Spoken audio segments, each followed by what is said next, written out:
தமிழ்நாட்டில் தமிழக அரசு சார்பாக அனைத்து நிகழ்ச்சிகளையும் நம்ம தமிழ் தாய் வாழ்த்து தான் முதன்மையாக பாடப்படுது. அதே நேரத்தில் கவர்னர் அலுவலகம் சார்ந்த நிகழ்ச்சிகளில் மட்டும் தான் இது செய்யப்படுது. அதுவும் கல்வி நிலையங்களுக்குள்ள இதை கொண்டு வரக்கூடாது என்பது நம்மளும் சொல்லியிருக்கிறோம், அறிவுறுத்திருக்கிறோம். அதையும் தாண்டி இந்த மாதிரி செய்யப்பட்டிருக்குது. இது கடுமையான கண்டனத்திற்குரியது. இதை கவர்னர் அலுவலகம் கண்டிப்பாக தவிர்க்க வேண்டும், இதை தடுக்க வேண்டும். ஏன்னா இது தேவையில்லாத ஒரு சர்ச்சையை அவங்க கவர்னர் அலுவலகத்துக்குள்ள செய்யறாங்கன்னா பரவாயில்ல, இன்னைக்கு கல்வி நிலையங்கள் வரை இதை கொண்டு வருவது கண்டிப்பாக தடுக்கப்பட வேண்டும். அது தேவையில்லாத சர்ச்சையை கிளப்பும். தமிழகத்தில் தமிழ் தாய் வாழ்த்துக்கு தான் முன்னுரிமை கொடுக்கப்பட வேண்டும். பிறகு ஆலோசிச்சுட்டு இதுல என்ன பண்ணலாம் சொல்லியாச்சு.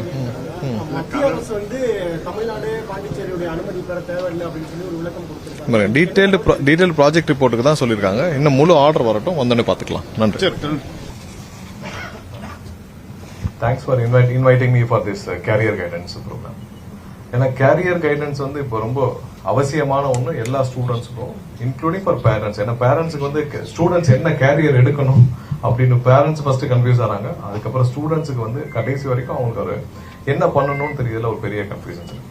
ஏன்னா இன்ஜினியரிங் ஸ்டூடெண்ட்ஸ் இன்ஜினியரிங் படிக்கிறாங்க, அதுக்கப்புறம் அவங்களுடைய கரியரை எப்படி கொண்டு போகணும்னு தெரியாம ஸ்ட்ரக் ஆகி நிற்கிறாங்க.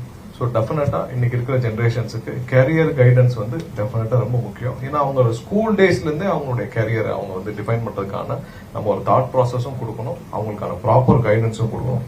ஏன்னா நிறைய ஆப்பர்ச்சுனிட்டிஸ் இண்டஸ்ட்ரியிலையும் மார்க்கெட்லயும் நம்ம இதுலயும் இருக்கு. பட் அந்த ஆப்பர்ச்சுனிட்டிஸ் எதுன்னு அவங்க சூஸ் பண்றதுதான் அவங்க தடுமாறுறாங்க. ஸோ அதுல நிறைய இன்ஜினியரிங் மோகம் அதிகமாகி நிறைய இன்ஜினியர்ஸ் ஆனாங்க. பட் 5 இன்ஜினியர்ஸ் முடிச்சுட்டு அதுக்கான ப்ரொஃபஷனல் அந்த டிகிரிக்கான ப்ராப்பர் இன்ஜினியரிங் ஸ்கோப் இருக்கா, ஸோ அதுக்கான ப்ராப்பர் வேல்யூ இருக்கா, இல்லை அதுக்கான ப்ராப்பர் ஜாப் இருக்கான்னா இல்ல, அப்போ மாத்தி வேலை பார்க்க ஆரம்பிக்கிறாங்க. ஆட்டோமொபைல் எடுத்தவங்களுக்கு ஆட்டோமொபைல்ல வேலை இருக்கா, கிடைக்கிறது கஷ்டமா இருக்கு.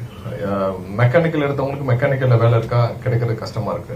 அதே கம்ப்யூட்டர் சயின்ஸ் எடுத்தவங்களுக்கும் ஐடி முடிச்சவங்களுக்கும் பிடெக் ஐடி முடிச்சவங்களுக்கும் எவ்வளவு டிஃபரன்ஸ் இருக்கு, அதுலயும் கன்ஃபியூஷனா இருக்கு. ஸோ அதனால ப்ராப்பரான கரியர் கைடன்ஸ் இன்னைக்கு இருக்க ஸ்டூடெண்ட்ஸுக்கும் தேவை, பேரண்ட்ஸுக்கும் தேவை. ஏன்னா அவங்க ஒரு மற்ற சமுதாயத்தை பார்த்து ஒரு கேரிட் அவுட் ஆகி போறாங்க. ஒரு அவங்க எடுத்தாங்க, அதனால நானும் இந்த கரியர் எடுக்கிறேன்னு சொல்லிட்டு இன்னைக்கு நிறைய தடுமாற்றம் இன்னைக்கு இருக்க ஜென்ரேஷன்ஸ்ல இருக்கு. ஒவ்வொரு நாளும் அவங்க மாறி மாறி போறத பார்க்கணும். ஸோ அவங்களுடைய ஃபியூச்சரும் ஒவ்வொரு வருஷமும் அதை செட் பண்றது ரொம்ப கஷ்டப்படுறாங்க.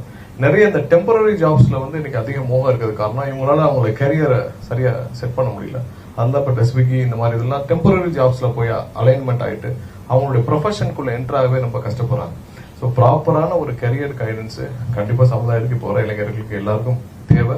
அதனாலதான் அந்த கேரியர் கைடன்ஸ் ப்ரோக்ராம்னா சரி கண்டிப்பா வரணும்னு நினைச்சோம். ஏன்னா இது கண்டிப்பா எல்லாருக்கும் போய் சேரணும். ஏன்னா எல்லா மாணவர்களுக்கும் அவங்க கரியர் எப்படி சூஸ் பண்றோம், எல்லா ப்ரொஃபஷனும் நல்ல ப்ரொஃபஷன் தான். ஆடிட்டர்ஸா நல்ல ப்ரொஃபஷன், அட்வொகேட்டா legal profession excellent profession, doctors, எல்லா ப்ரொஃபஷனும் 5 to 10 இயர்ஸ்ல டெஃபினட்டா அவங்களுடைய ப்ரொஃபஷன், அவங்களுடைய ஸ்கில் செட், அவங்களுடைய நாலேஜ் இதுக்குன்னு நல்லாவே செட் பண்ணி மிகப்பெரிய அளவுல ஒரு எலக்ட்ரிக்கல் இன்ஜினியரிங், ஒரு எலக்ட்ரிக்கல் உங்களுக்கு இன்ஜினியரா இருக்காங்க. அவங்க இன்னைக்கு எல்லா வீட்லயும் எலக்ட்ரிக்கல் இன்ஜினியர்ஸ் தான் அவங்க டிஃபைன் பண்ணி டிசைன் பண்ணி கொடுக்குறாங்க. ஸோ அந்த மாதிரி எல்லா லெவல்லையும் கேரியர் இருக்கிறப்போ நம்ம மாணவர்கள் சூஸ் பண்ண தடுமாறுறதும் அவங்க வேற யாரையாவது பார்த்து இன்ஃபுளுன்ஸ் ஆகிறதுலையும், அதனால அவங்களுடைய படிப்பையும் தப்பா சூஸ் பண்ணிடுறாங்க.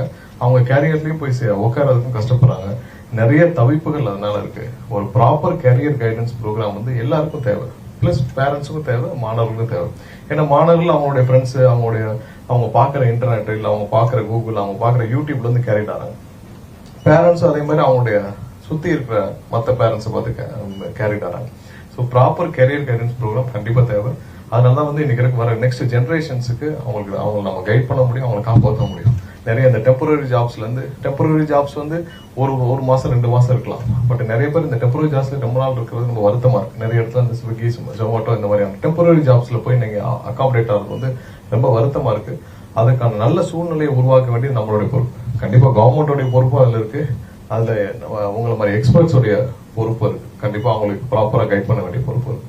கண்டிப்பா இதெல்லாம் உணர்ந்துதான் இந்த மாதிரியான கேரியர் கைடன்ஸ் ப்ரோக்ராம் நிறைய கண்டக்ட் பண்ணணும். ஸ்டூடெண்ட்ஸும் இன்னைக்கு வர என்ன நெக்ஸ்ட் லெவல்ல என்ன இருக்கோ அதை பார்த்துட்டு பண்ணணும். எல்லா கேரியரும் நல்லா தான் இருக்கு, எல்லா ப்ரொஃபஷனும் நல்ல ப்ரொஃபஷன் தான்.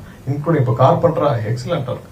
அவங்களுக்கான தேவை அதிகமா இருக்கு. இன்னைக்கு யாராவது போய் கார்பெண்டர் நீங்க போய் கூப்பிடணும்னா இன்னைக்கு 1 வீக் ஆகுது அப்பாயின்மெண்ட் கிடைக்காது.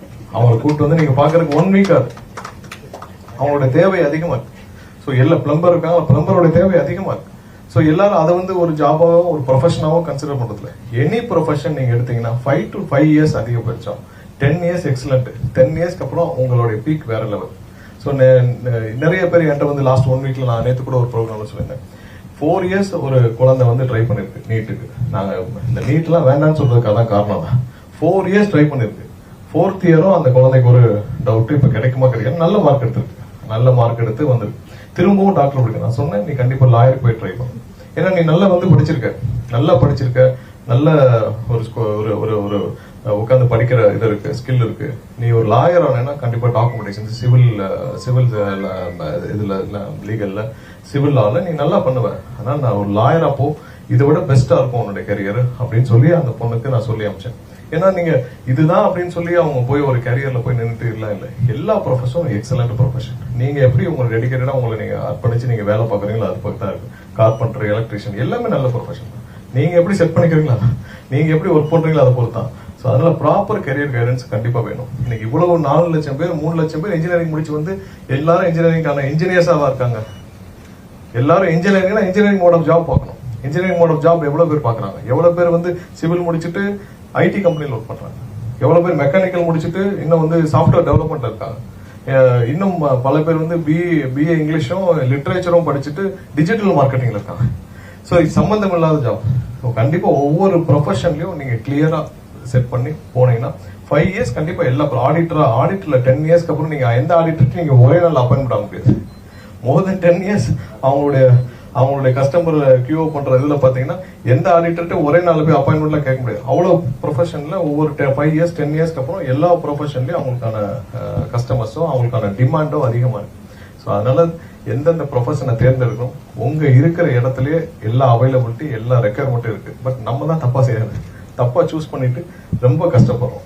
ரொம்ப கஷ்டப்பட்டு நான் போய் பாக்குறேன், வேற ஊர்ல போய் நின்று தப்பான ப்ரொஃபஷன்ல இருந்துட்டு ஒரு பையன் வந்துட்டு நான் வந்து 8 வருஷமா நார்த் இந்தியால ஒரு கம்பெனில செக்யூரிட்டி கம்பெனில டெம்பரரி ஜாப்ல இருக்கேன். 8 வருஷமா இருக்கு. அப்படி 8 வருஷமா இருந்துட்டு இவ்வளவு கஷ்டப்பட்டு என்ன பெர்மனன்ட் ஆகலாம் நினைக்கலாம். நான் அந்த பையன் சொன்னேன், 8 வருஷம் நீ கஷ்டப்பட்ட ஒரு ப்ரொஃபஷனை போய் செலக்ட் பண்ண. நீ உனக்கு பிடிச்ச ஒரு ப்ரொஃபஷன் உங்க ஏரியால, நீ இப்போ எந்த ஏரியா, தேனியில் இருக்கியா, மதுரையில் இருக்கியா, இல்ல ராமநாதபுரத்துல இருக்கியா, தூத்துக்குடியில் இருக்கியா, அங்க என்ன ரெக்யர்மெண்ட் அந்த ப்ரொஃபஷனை செலக்ட் பண்ணு. கார்பெண்டரோ, எலக்ட்ரிஷியனோ, ஏசி மெக்கானிக் என்ன வேணும் செலக்ட் பண்ணு. அந்த ப்ரொஃபஷன்ல 5 வருஷம் 6வது வருஷம் நீ நினைச்சதை விட அதிகமா சம்பாதிக்கலாம், அதிகமா நீ உன்னுடைய ஃபேமிலியும் பாத்துக்கலாம். நீ பிடிச்ச ப்ரொஃபஷன்ல அங்க நீ பெர்மனன்ட் ஆனாலும் உன் லைஃப் செட்டில் ஆகாது. நீ அந்த டெம்பரரி ஜாப்ல போறது, அதுக்கப்புறம் நீ பெர்மனன்ட் ஆனாலும் நீ போய் அங்க போய் நார்த் இந்தியால போய் இவ்வளவு கஷ்டப்பட்டு இருக்க, நீ வான்னு சொல்லி அந்த பையனுக்கு ஒரு தெரிஞ்ச ஒரு எலக்ட்ரிக்கல் ஒரு எலக்ட்ரிஷியன்ட்ட அவர் போய் டைப் பண்ணி அவருக்கான அந்த எஜுகேஷன் ஏற்பாடு பண்ணி கொடுத்தோம். கண்டிப்பா ஒரு ப்ராப்பர் கரியர் கைடன்ஸ் எல்லாருக்கும் தேவை. அது எல்லாரும் செய்யணும். நிறைய சமுதாயத்தை புரிஞ்சு நம்ம மூவ் பண்ணிக்கணும். நம்மளுடைய சுற்றுச்சூழல்ல என்ன பண்றாங்க அவங்கள பார்த்து நம்ம கேரிட் ஆனோம்னா கண்டிப்பா நமக்கு தான் கஷ்டம் வரும். கஷ்டப்பட்ட அளவுக்கு இல்ல, தமிழ்நாடு ரொம்ப டெவலப்டு ஸ்டேட், எல்லா ரெக்யர்மெண்ட் இருக்கு, எல்லாமே தேவையும் இருக்கு. நம்ம தான் தப்பா சூஸ் பண்ணிட்டு இருக்கோம். இங்க இந்த கேரியர் கைடன்ஸ் ப்ரோக்ராம் அந்த பேரண்ட்ஸுக்கும் மற்ற ஸ்டூடெண்ட்ஸுக்கும் என்னுடைய வாழ்த்துக்களையும் நன்றியும் தெரிவிச்சுக்கிறேன். இதே மாதிரி நிறைய இடத்துல நடக்கணும். எல்லாரும் சமுதாயத்தை புரிஞ்சு ரெக்யர்மெண்ட்டை புரிஞ்சு போகணும். நம்ம என்ன மைண்ட்ல வச்சிருக்கோமோ அதை நினைச்சு நம்ம மூவ் ஆகக்கூடாது. வந்த அனைவருக்கும் என்னுடைய நன்றி வாழ்த்துக்களை தெரிவிச்சுக்கிறேன்.